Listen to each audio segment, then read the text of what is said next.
विभाजन विभीषिका स्मृति दिवस पर छत्रपति शाहू जी महाराज विश्वविद्यालय के वीरांगना रानी लक्ष्मीबाई प्रेक्षागृह में 1947 के विभाजन में अपनी जान गंवाने वाले लाखों अनाम लोगों को श्रद्धांजलि दी गई।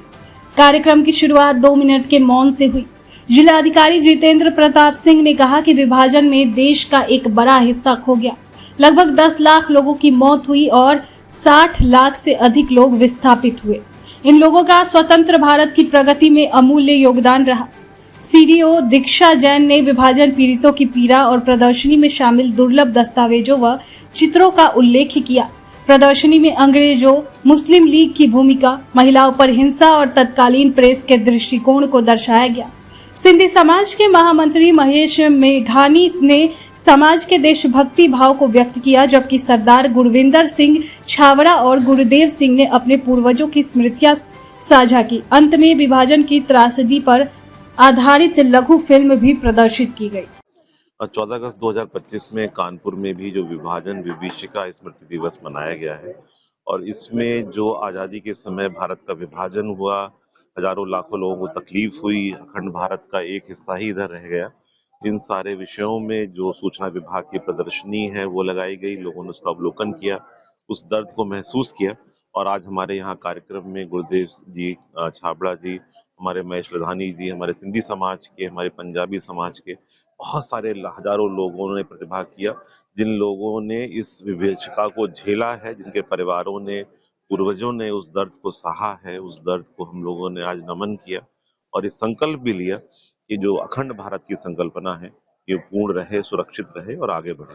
भारत की सभ्यता बहुत पुरानी है, ये सब हम जानते ही हैं और उस सभ्यता के विभिन्न चरणों में अखंड भारत की कल्पना मौर्य काल में भी थी, गुप्त काल में भी थी, ब्रिटिश पीरियड के समय भी अखंड भारत था और आज भी अखंड भारत हमारा होना ही चाहिए। और इसी क्रम में जो हमसे खोया है, जो हमसे छूटा है, उस विभीषिका को स्मरण करने के लिए इस कार्यक्रम का आयोजन निरंतर 2021 से किया जा रहा है। भारत का जो हिस्सा भारत कहलाया, क्योंकि जो हिस्सा नहीं भारत में आया वो भी भारत ही था, तो जो हिस्सा भारत में आया वो भारतीय परंपरा, संस्कृति और मूल्यों का अनुसरण करते हुए आज कहां पर है? चांद तक हम पहुंच रहे हैं, विश्व की बड़ी अर्थव्यवस्था है, देश का मान सम्मान है। भारत में पढ़े लिखे लोग आज गूगल के बॉस हैं, माइक्रोसॉफ्ट के बॉस हैं और बहुत सारी कंपनियों में साइंटिस्ट के रूप में, डॉक्टर्स के रूप में कार्यरत हैं। भारत का जो हिस्सा छूटा और उसके साथ में जो भारतवासी हमसे छूटे उस तरफ, उसमें से भी कई लोगों ने शायद ये अंदाजा लगा लिया था कि जो ये भारत का हिस्सा भारत से छूट रहा है, यदि वो वहां रहेंगे तो जो भारतीय संस्कृति और परंपरा में उन्नति, समावेश, बंधुता की भावना है उससे वो वंचित रह जाएंगे। और इसी क्रम में 3 जून 47 से लेकर 15 अगस्त 47 तक और उसके कुछ बाद तक भी लाखों लाख लोगों ने, विशेष रूप से सिंध से, पंजाब से और जो हमारा बंगाल था उससे भी, पूर्वी बंगाल से पश्चिम बंगाल की तरफ आए, जो उत्तर में भारत में आए, उत्तर से भारत में आए अर्थात पंजाब से और सिंध से खासतौर से, उन्होंने बहुत कुछ झेला है। ये बात सही है कि हम लोगों ने, मैंने व्यक्तिगत रूप से वो दर्द महसूस नहीं किया। मैं जन्म लिया तो इस घटना को हुए 24-25 साल हो चुके थे, परंतु जो लोगों ने ये सुना है, देखा है, महसूस किया है, उनके दर्द को समझ पाना, उसकी गहराई को माप पाना बहुत मुश्किल है। मैं लखनऊ में पढ़ा लिखा हूँ और लखनऊ में आलमबाग इलाके में रहा हूँ। वहाँ पे बहुत सारे सिख कम्युनिटी के लोग चंदन नगर में, सिंगार नगर में, कृष्णा नगर में रहते हैं। तो मेरे साथ के पढ़ने वाले जो बहुत सारे सहपाठी थे, उनके माता पिता और उनके दादी दादा वगैरह ये मैं 80s की बात कर रहा हूँ, 70s की बात कर रहा हूँ, तो वो आए थे और जीवित थे। उनके यहाँ कभी कभी जाना होता था। मैं अपनी उस उम्र में तो उस दर्द को शायद उतना नहीं समझ पाया, परंतु बहुत सारी स्मृतियां हैं जो उन्होंने स्ट्रगल किया। सब कुछ बहुत ही अचानक छोड़कर वहां सर चले तो बहुत कुछ समेट नहीं पाए। जो बड़े बड़े जमींदार थे, जो बड़े व्यापारी थे, जो बड़े कारोबारी थे, वो रातों रात किसी तरह से बस जान बचाकर भागे तो बहुत कुछ कम ला पाए।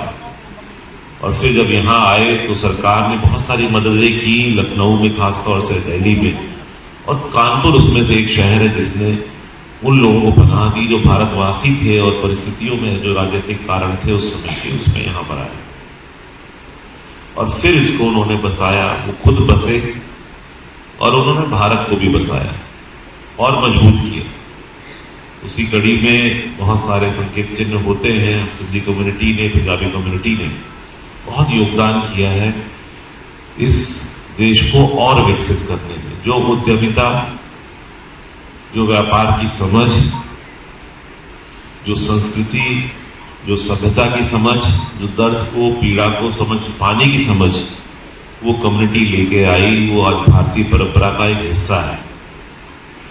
आज के इस अवसर पर हम लोग सौभाग्यशाली हैं कि आजाद भारत के उस हिस्से में हैं जहां पर हम सुरक्षित हैं, जहां पर देश का नाम है, और जहां हम लोग बैठे हैं वो शहर भी उसी एक कड़ी का महत्वपूर्ण एक मोती है।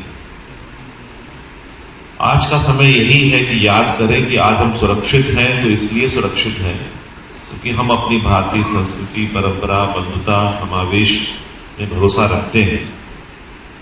हम किसी धर्म को अनावश्यक न प्रश्रय देते हैं, न किसी धर्म से कोई नफरत करते हैं। सभी को अपना अपना धर्म की प्रैक्टिसेस की आज़ादी है, परंतु उस सब को भारतीय संस्कृति और परंपरा के एक सूत्र में पिरोना होगा।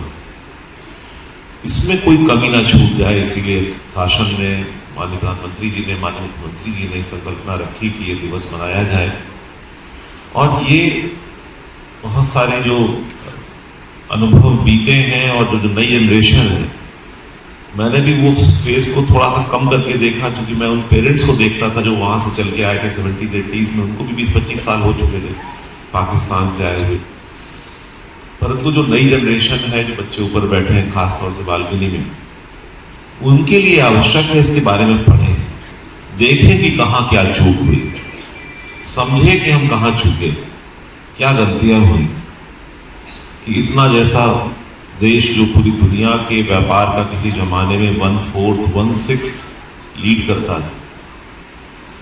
आप लोग को ये शायद ज्ञात होगी, रोमन अम्पायर की ये स्थिति थी कि वहां पर वो भारत से इसलिए नफरत करते थे कि भारत से पैदा हुए जो मसाले थे वो इतने लोकप्रिय थे रोम में कि रोमन साम्राज्य का बहुत सारा सोना भारत में चल के आ जाता था। तो कहते थे क्या मुसीबत है इस देश में कि ये सारा का सारा हमारा सोना लिए जा रहा है।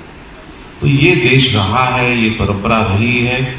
ईश्वर ने, परमात्मा ने हम लोग को नवाजा है अच्छी भौगोलिक परिस्थितियों से, गंगा यमुना से। सतलज और रावी भी हमारी थी, कल हो भी सकती है। क्या होता है, कैसे होता है इतिहास, ये पीछे का इतिहास देखते हैं, आगे क्या होता है ये समय बताएगा। परंतु ऐसा सिंचित, ऐसी अभिवृद्धि की भूमि है भारत कि हम दुनिया के सिरमौर रहे, परंतु कुछ बीच में छूटा है। शिक्षा में, स्वास्थ्य में हमें काम करना है। यहाँ पर बहुत सारे हमारे शासकीय अधिकारी हैं, तो मैं उनसे अनुरोध करना चाहूँगा, जो हमारे अधिकारी और कार्मिक हैं, कि राष्ट्र के प्रति, राष्ट्र को निर्माण के प्रति आपके हाथ में ये है कि अपने सभी राष्ट्रवासियों को अपना भाई बहन माने, अपने सभी राष्ट्रवासियों की समस्याओं के निराकरण में लगे। जो भी आपके पास किसी भी कार्यालय में आता है वो भारतवासी ही होता है, उसका किसी प्रकार से तिरस्कार न करें। विभाजन विभीषिका ये सिखाती है कि ये देश के नागरिक एक रहेंगे, देश के नागरिक एक दूसरे से प्रेम करेंगे, एक दूसरे का सम्मान करेंगे, तो कोई भी विदेशी ताकत, कोई भी कुटिल नीति हमें कम नहीं कर पाएगी। तो आज के इस अवसर पर मैं सभी का विशेष रूप से हमारे सिख कम्युनिटी के, सिंधी कम्युनिटी के, सभी माइग्रेटरी पॉपुलेशन का मैं हृदय से नमन करता हूं कि उन्होंने उस पीड़ा को झेलकर भारत के इस हिस्से में आना स्वीकार किया। कानपुर की एक सभ्यता संस्कृति रही है, बीच में इसमें भी कुछ एक अबर्शंस आए थे, अनफॉर्चुनेट इंसिडेंसेस हुए थे, परंतु कम्युनिटी ने फिर फाइट बैक किया है और हमने एक और सबक सीखा कि हम सबको एक रहना है और इसी कारण से उससे आगे बढ़कर हम लोग आज साथ यहाँ पर खड़े हैं।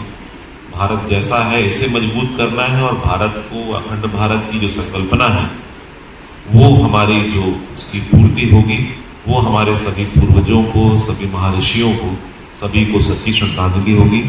इस अवसर पर मुझे आपने ये अवसर दिया, मुझे ये सुना और इस कार्यक्रम में अपने दर्द को साझा करने के लिए यहाँ तक चलकर आए, इसके लिए मैं आपका हृदय से आभारी हूँ। जय हिंद। महोदय का कानपुर सिंधी समाज हार्दिक अभिनंदन वंदन करता है और साथ पे सीडीओ साहब हैं, उनका भी तहे दिल से हार्दिक अभिनंदन करता हूँ और जिलाधिकारी महोदय के बाद जो कार्यभार से जहाँ तक 1947 के बंटवारे की बात पे हम लोग बात कर रहे हैं तो हमारे बुजुर्ग, हमारे पूरी परिवार, हमारे पिताजी, हमारे चाचा जी, ताया जी और वो बुजुर्ग सब जो हैं उनको लाने वाले हमारे गुमटी के संत बाबा मोहन सिंह जी थे, जो गुरु नानक देव जी के वंशज संत बाबा सुंदर। जिलाधिकारी महोदय जेपी सिंह जी मंच पे आसीन हैं, दीक्षा जैन जी जो सीडीओ मैम है, राजेश कुमार जी जो एडीएम सिटी हैं, सुधांशु राय जी, महेश तेजानी जी, गुरुदेव जी, हमारे सामने हमारे साथ में आए हमारे गार्जियन भजनवीर सिंह पहुजा जी, डॉक्टर मनप्रीत सिंह जी, मुनीवीर जी, रविंदर सिंह। मैं आपको अपने परिवार की घटना बताना चाहता हूँ क्योंकि मेरे पिताजी और माताजी नहीं थे, लेकिन जब पिताजी थे तो बताते थे कि जब बंटवारा हुआ तो हम लोग गुजरात के जो पाकिस्तान में इस समय है वहाँ गुजरावाला टाउन में हमारा वासु पिंड था जहाँ पे हम लोग रहते थे। जुलाई 47 की लगभग घटना बताई थी पिताजी ने कि हम सब लोग तैयारी में थे कि आया कि फटाफट जो भी है उसको बांधो और ले जाओ। तब तक भीड़ अंदर आ गई। मेरी एक बुआ थी जो बहुत खूबसूरत थी, उनको उन लोगों ने पकड़ लिया। जब तक